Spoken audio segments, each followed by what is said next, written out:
In the center of the forgotten village of Merriwick, there is a house that no one claims. No address. No listed owner. And yet, it's always there, shrouded in ivy, sitting heavy in the earth like something too tired to vanish.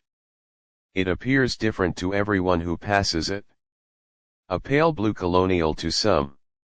A sagging Victorian to others. Always shifting, always out of focus. At exactly midnight, people say, the windows turn black, not dark, black, as though the house has no interior at all. And if you listen closely, really closely, you'll hear something from inside. Not screams. Not footsteps. A sound like weeping wood. The locals never speak of it aloud, but children are born knowing one thing: do not look at the house at midnight. And whatever you do, don't listen to it whisper your name. Eleanor Marsh had never heard of Merriwick until the day she inherited the house there. The letter came in a plain envelope with no return address. It was postmarked from a town she couldn't find on any map, sealed with a black wax stamp shaped like a weeping eye. The envelope itself smelled faintly of dried flowers and damp earth, a scent that made her strangely nostalgic. Inside was a folded sheet of parchment that read, "To Miss Eleanor Marsh, your ancestral home awaits you. The house at Hollow's Edge now belongs to you. Come before the next moon is full. Midnight is when it remembers you. G. Marsh." There was no key. No address. Just the implication that she should already know where to go. She didn't. Eleanor had no family left, no memory of a place called Hollow's Edge, and no reason to trust a mysterious letter written in ink that shimmered like spilled oil. But something about the words pulled at her, not with urgency, but with familiarity. As if it weren't an invitation at all. As if it were a reminder. 2 days later, she found herself stepping off an old diesel train onto a fog-wrapped platform. The station bore no signs. The conductor didn't speak. And when Eleanor tried to ask a fellow passenger where they were, the woman simply looked away, her hands trembling slightly as she gathered her things. The platform led to a single road, shaded by trees that twisted unnaturally as though leaning in to listen. She walked. There were no directions. No cars. No people. Only the rhythmic crunch of gravel beneath her shoes and the growing sense that the forest didn't want her there. The air was cool and damp. With every step, the silence deepened until she could hear her own breath, and beneath it, something else. Whispers. Soft. Murmuring. Not words, exactly. But a tone. A pull. A lure. When the trees finally broke, the house appeared not dramatically, but quietly, like it had always been waiting at the corner of her eye. It was massive. Older than she had imagined, though she hadn't imagined anything specific. Its structure was both elegant and warped, like it had once been grand but had grown tired of holding itself together. The paint was peeling, the porch sagged, and the chimney leaned to the left as if listening to secrets. Eleanor stood at the rusted gate and stared. She should have felt fear. Instead, she felt recognition. The gate creaked open with a groan that echoed like a question. The front door, painted the color of old ash, swung open before she touched it. The interior air was cold, scented faintly with lavender and something harder to define, the smell of old memories and unopened rooms. The foyer was tall and dim, with ceilings that seemed to rise forever. Dust floated lazily in shafts of pale light from the transom window above. To her left, a narrow staircase curved upward into shadow. To her right, a hallway stretched past closed doors and faded portraits. None of the lights worked. The switch clicked uselessly when she tried it. But candles waited unlit in holders on the wall. When she stepped past the threshold, the front door closed behind her with a gentle click. And the hallway clock untouched, unwound, and long dead ticked once. Only once. She explored slowly. The parlor smelled like old rosewood and secrets. Lace curtains hung from warped rods, and the fireplace was filled with the ashes of a fire that must have burned years ago yet still glowed faintly, as though not yet forgotten. The kitchen held glass jars filled with herbs and seeds, each labeled in an ornate, slanted script: moonroot, wormwood, hollow vine. She didn't recognize any of them. A spiral staircase behind a velvet curtain led to a second floor that felt colder than the first. The floorboards creaked less from her steps than from their own memory of footsteps long since past. She found a nursery abandoned, colorless, with a single mobile still swaying slowly in the air, though there was no breeze. At the end of the hall stood a door she couldn't open. It was painted shut. As she stood before it, a soft scratching sound came from behind it. It stopped when she knocked. That night, Eleanor stayed in what must have been the master bedroom. The bed was large and soft, the linens preserved impossibly well. She couldn't sleep. Each hour, she awoke to a new sound, a clock ticking where none should be, a quiet creak from the attic, the sound of a chair being pushed gently across a floor. And finally, at 11:59, all noise ceased. The silence was not empty, it was watchful. Her breath slowed. Her heartbeat felt like a stranger's. Then, the weeping began. It came from within the walls. Gentle, rhythmic. Like the house itself was mourning something long buried. Not loud. Not frightening. Sorrowful. It lasted for exactly 1 minute. At midnight, it stopped. And the clocks, all of them, reset to 11:59. In the morning, Eleanor found a note on her nightstand. Do not let the house remember for you. You must remember yourself. It was written in her own handwriting. She had not written it. Eleanor stood at the foot of the house she had inherited from her great-aunt Mabel, a woman she barely remembered but who had left behind a towering Victorian home on the edge of the misty moors. Ivy crawled up the brick exterior like veins, as if the house itself were alive and aging. Despite its grandeur, the windows stared out like dull, unblinking eyes. She had spent her first night wandering the empty rooms. Something had felt off. The air too still. The sounds too deliberate, a groan of a floorboard, a sigh from the walls. She chalked it up to the age of the place. But this morning, something had shifted. It began with the mirrors. The ornate one in the upstairs hall, carved in tarnished silver and oak, had shown her reflection facing the wrong way. Not flipped, but turned, looking over its shoulder when she stood still. Another in the bathroom had fogged up when she hadn't run the tap. And that afternoon, when she passed the grand parlor, the mirror above the fireplace had not reflected her at all. Trying to push aside unease, Eleanor ventured into the drawing room to explore further. Dust muffled her footsteps.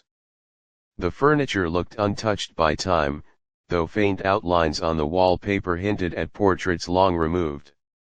As she approached the fireplace, she noticed a small metal key resting on the mantelpiece, one she was sure hadn't been there before. It was shaped like a crescent moon and glinted oddly in the light, as though perpetually wet. She picked it up. A chill ran up her spine. That night, she dreamed of a room that didn't exist on the floor plan. It was narrow and windowless, lit by a single dangling light bulb that flickered in and out. A line of mannequins stood shoulder to shoulder against the far wall, all dressed in clothes from different decades: 1910s lace gowns, 1950s school uniforms, 1980s tracksuits. In the dream, she stood among them. When she woke, her clothes smelled faintly of lavender and dust. The next morning, Eleanor went to the attic, a space she hadn't dared explore the day before. The door was heavier than expected, and the stairs groaned underfoot like something sighing awake. The attic was wide and shadowy, filled with covered furniture and stacks of old boxes. The ceiling sloped down sharply, beams exposed like ribs. She uncovered an old rocking chair. Nearby, a series of paintings leaned against the wall. Each one was a portrait, stern, Victorian faces, some faded beyond recognition. But one painting drew her attention. It was a depiction of the house, but not as it was. The ivy was gone, the windows gleamed, and the front door was open wide. In the doorway stood a small girl holding something in her hand. A music box. Just like the one she had found yesterday. The room chilled. Eleanor turned to leave but found the attic door closed tight. No matter how hard she pulled, it would not open. Then, as quickly as it had stuck, it creaked open on its own. No wind. No draft. No explanation. That evening, the music box began playing again. Eleanor hadn't touched it. She followed the sound, drawn like a moth toward a flame. It came from the downstairs corridor, the one that led to the servants' quarters. The area was cold, unnaturally so, and smelled of mothballs and camphor. A door stood ajar at the end of the hallway, one she didn't remember opening. She hesitated, heart pounding, then stepped through. It was a narrow room lined with mirrors. Every surface reflected her worry, her hesitation, her fear. But in each mirror, her face changed slightly, a shadow under the eyes, a smile held too long, or eyes that didn't blink. She closed her own eyes and backed out slowly. That night, Eleanor recorded a message on her phone. She wanted a record of what she was experiencing, just in case. Her voice shook as she spoke. Day 3 in the house. Things are happening. The mirrors are off. The music box plays on its own. Rooms appear that shouldn't. Either I'm losing my mind, or this house remembers more than I do. She played it back. But the recording wasn't her voice. It was someone else. A whispering, rasping voice saying, "She sees you now. You shouldn't have come back." Eleanor dropped the phone. She began seeing writing on the walls. Not in paint or ink, but faint impressions, as if the plaster had once been soft and something had written from within. Phrases like, "They are watching. Find the room with no door. You broke the promise." Eleanor started to keep a journal. She sketched the house's layout from memory, trying to understand how and why the floor plan changed. She marked where she found each key, each clue. But by the next morning, the journal had rearranged itself. Entries were out of order. Some pages were torn.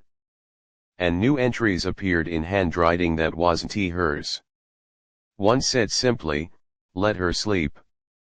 Late one night, Eleanor heard humming from the attic again. When she ascended the stairs, she found an antique vanity she hadn't seen before.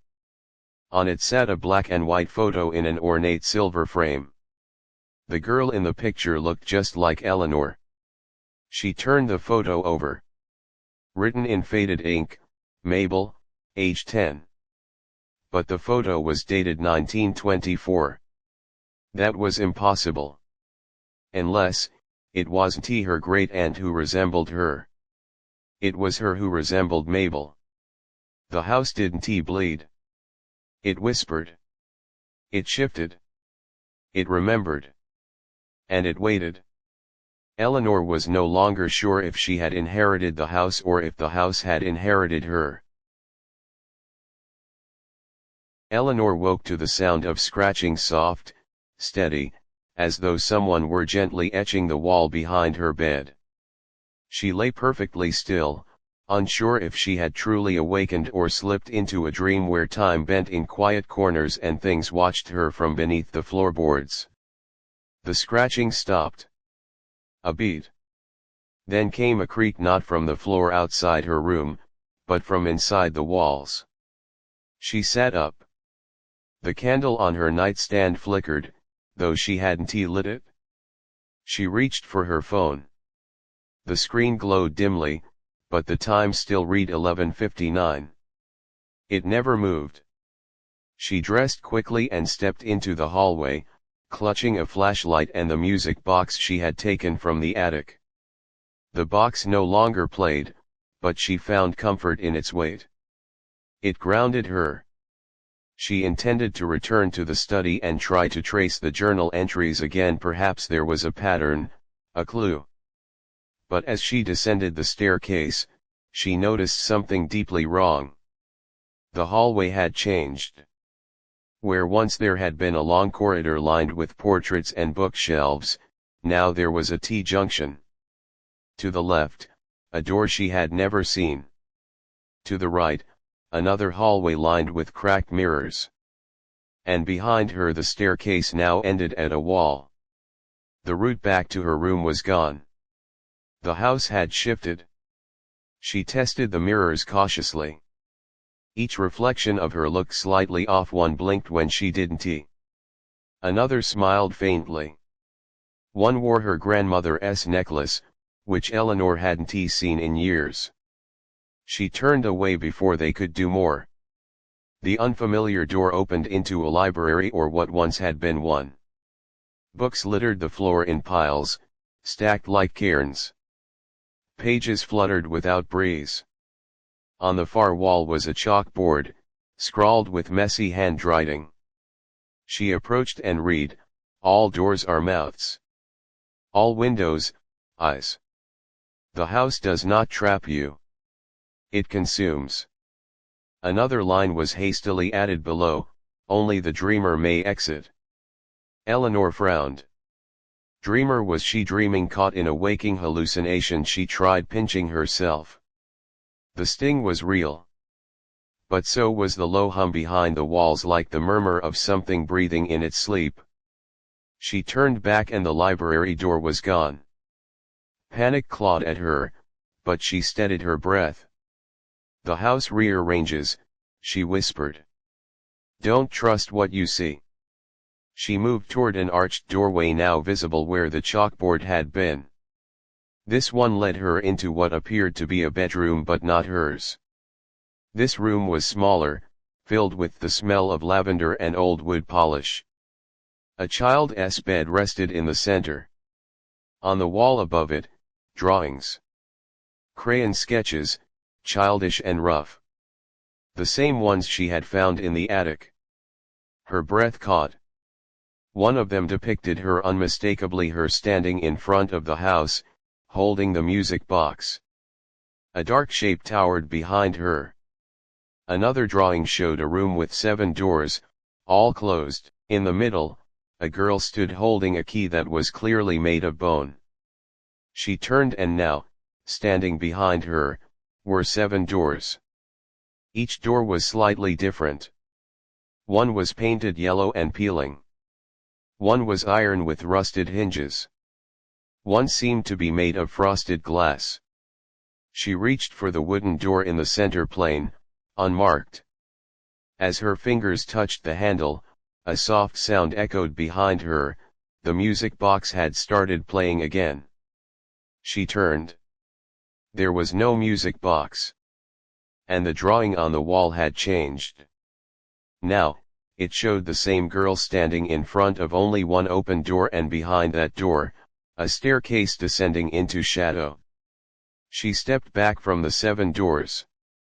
Only one mattered. She opened the plain wooden one.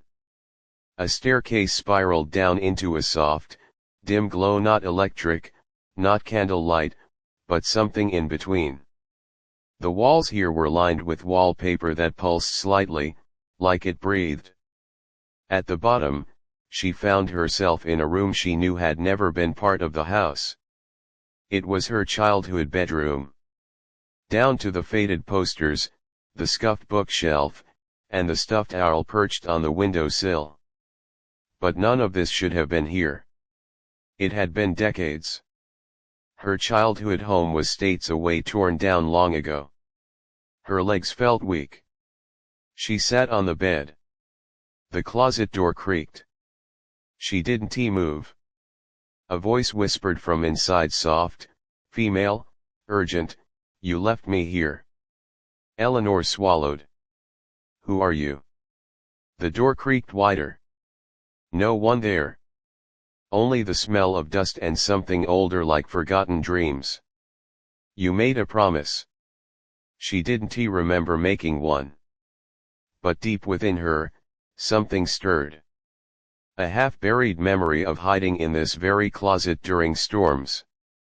Of whispering promises to something in the dark so she wouldn't feel alone. "I didn't mean to forget," she whispered.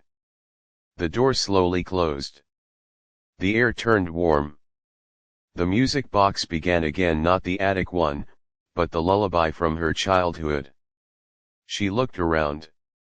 And saw, for the first time, a figure seated in the rocking chair. A girl. Herself. Younger. Eyes wide, watching. Not accusing. Not frightened. Just waiting. Eleanor had not slept in nearly 2 days. She couldn't tell if it was insomnia or if time itself was beginning to behave strangely inside the house.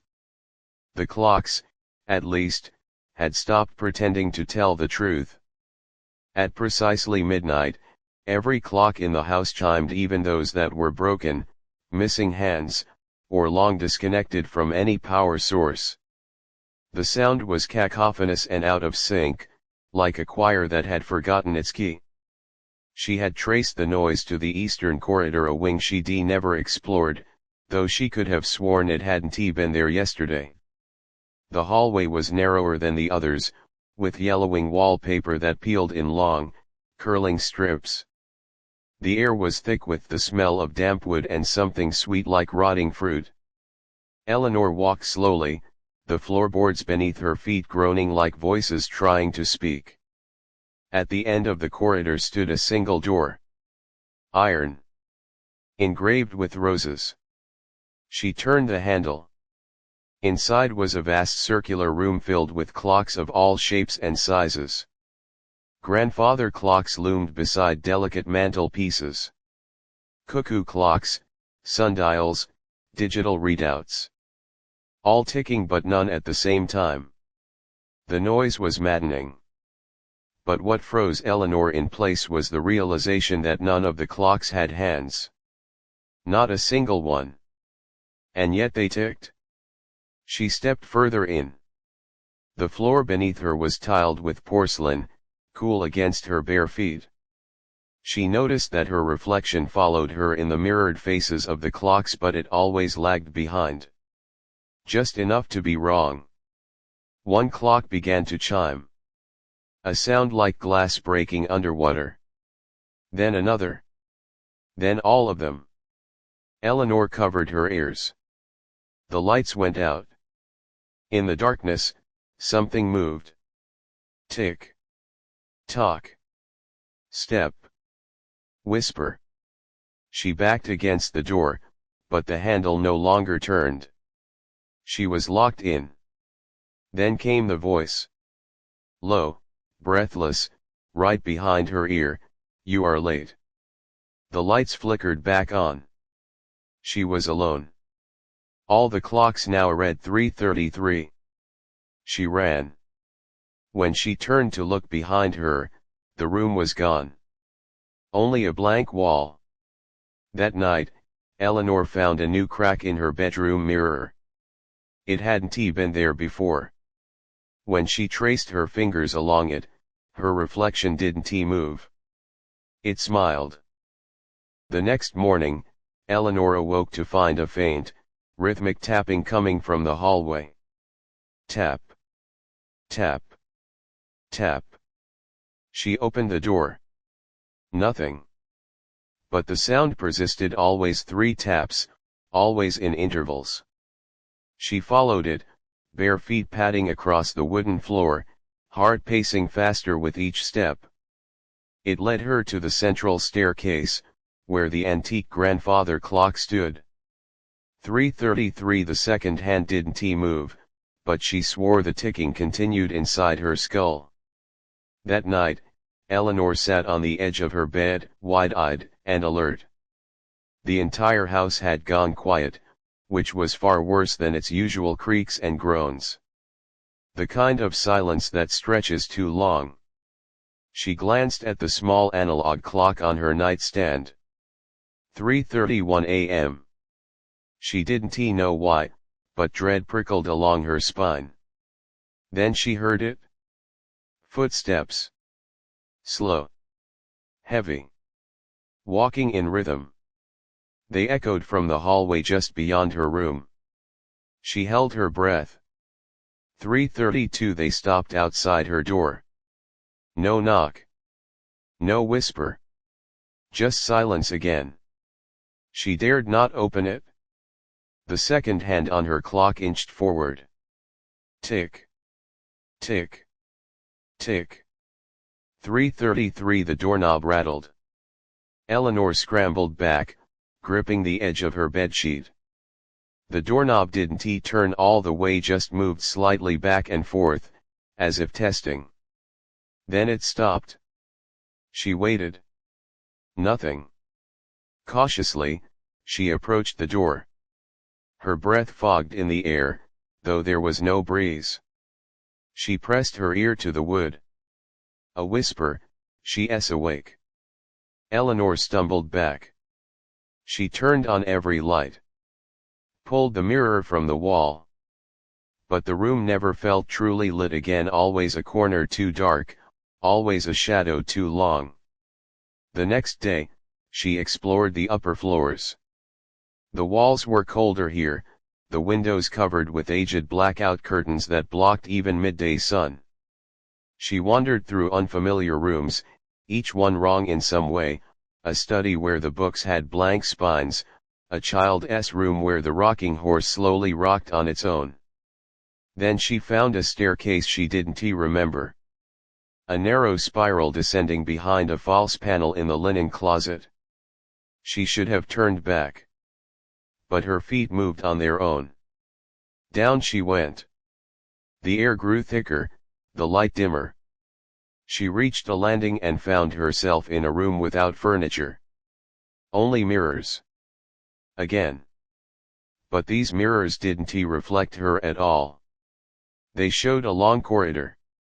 And in that corridor, something moved. Something pale, wearing her face, but not her eyes. The door behind her slammed shut. She turned to run, but the room had changed. The door gone. Only a hallway now, the one from the mirror. Long, dimly lit by a single swinging bulb. From its end came the sound of bare feet slapping against stone. Coming closer. She turned. A mirror stood before her, but now it showed her bedroom. Her bed. Her nightstand. Her. But in the reflection, she was asleep. Something stood beside her. Watching. She woke in her bed with a gasp, drenched in sweat. Her clock read 3:33, but the floor beside the bed was wet. She reached down and touched it. It wasn't water. Just cold. That evening, Eleanor decided to leave the house. She packed a bag, called a cab. But the GPS couldn't find her location. No matter how she tried, the map showed her as still inside the house even when she stepped outside. She walked down the path, heart pounding, but when she turned back, the house loomed behind her. Closer than before. She hadn't moved. Not really. Later, she stood before the mirror again. "You're not me," she whispered. The reflection blinked. And nodded. 3:33. The house grew colder, though no windows were open. Eleanor had taken to wearing gloves inside, and still her fingertips tingled with cold each time she touched the walls. The whispers returned, not just at night now, but throughout the day, beneath the floorboards, in the vents, through the old radiators. It was on a rain-soaked morning that she heard the knock not at the front door, but from underneath the floor. She stood frozen in the middle of the kitchen, barefoot, teacup trembling in her hand. Knock. Knock. Knock. Slow, deliberate, from directly beneath her. That was when she remembered the crawl space. She had never dared open it before. Hidden beneath a trapdoor in the pantry floor, it had been nailed shut. But the nails were gone now. The wooden lid sat slightly ajar, just enough to invite the foolish or the curious. Eleanor, she realized, was both. The air inside was musty, but not moldy. It was preserved. As if someone had been maintaining it. The crawl space was surprisingly large, the earth beneath packed flat and hard. At the far wall, she saw something buried, a box. Wooden, old, but unrotted. She pulled it out and opened it. A diary. Bound in cracked leather. No title. No name. She took it upstairs and began to read. The entries began simply enough. I arrived today. The house is quiet. Too quiet. I don't think I'm alone. Heard footsteps again last night. 3:33, always the same. There's someone in the mirror. She looks like me, but she doesn't blink when I do. Her breath caught. These were her experiences. But the entries were dated decades ago. The deeper she read, the stranger it became.